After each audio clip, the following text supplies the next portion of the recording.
এটা হলো আমার অ্যানিভার্সারি কেক, যেটা আমি নিজেই বানিয়েছিলাম আর নিজেই আগেই কাট করে খেয়ে নিয়েছিলাম। তো তোমাদের সাথে কেকটা কিভাবে রেডি করেছিলাম সেটাই শেয়ার করছি। হ্যালো, আমি স্বর্ণালী আর তোমরা দেখছো আমার পেজ মাই হোম বেকরি।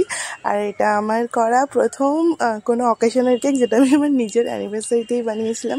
যাই হোক, আমি এখানে বানাচ্ছিলাম বাটারস্কচ কেক, বাট আমি ওটাকে প্রপার বাটারস্কচ করে বানাইনি। যাই হোক, আমি এখানে একটা ভ্যানিলা স্পঞ্জ নিয়ে নিয়েছিলাম, যেটাকে প্রথমে সুগার সিরাপ দিয়ে কোট করে নেওয়ার পরে অল্প ক্রিমের লেয়ার দিয়ে আর তার উপর দিয়েছিলাম সামান্য বাটারস্কচ ক্রাশ, আর দিয়ে দিয়েছিলাম একটু হোয়াইট চকলেট আর বাদাম। হ্যাঁ, আমি এখানে কোনো ক্যারামেল ইউজ করিনি বা অতিরিক্ত কোনো বাটারস্কচ ক্রাশও দিইনি, কারণ আমার এই শ্বশুর মশাইয়ের হাই সুগার পেশেন্ট, তো উনি এই কেকটা খেয়েছিল, যার জন্য আমি কেকটাকে খুব অল্প ক্রিম দিয়ে আর যতটা পেরেছিলাম কম মিষ্টি করার চেষ্টা করেছিলাম। সুগার সিরাপটার মধ্যেও সামান্য পরিমাণে চিনি ছিল।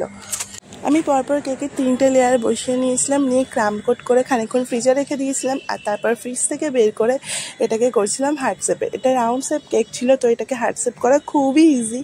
রাউন্ড কেকটাকে লম্বালম্বিভাবে একটা দাগ দিয়ে নিয়েছি আর আড়াআড়িভাবে একটা দাগ দিয়ে নিয়েছি। ওটা আমি কোনো কার্ড বসাইনি, জাস্ট দাগটা দিয়ে নিয়েছিলাম।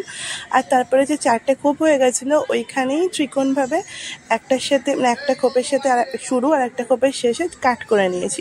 আর যে কাটগুলো হয়েছিল ওগুলোকেই একটু চেপে ওপরে বসিয়ে দিয়েছি। আর এই যে এখানে আমি নিজেই কাট করে খেয়ে নিয়েছিলাম, বলছিলাম সেই টুকরোটা আমার খাওয়ার জন্য বেরিয়ে গেছে।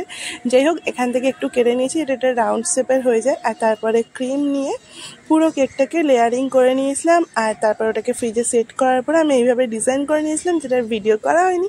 তো বাই বাই।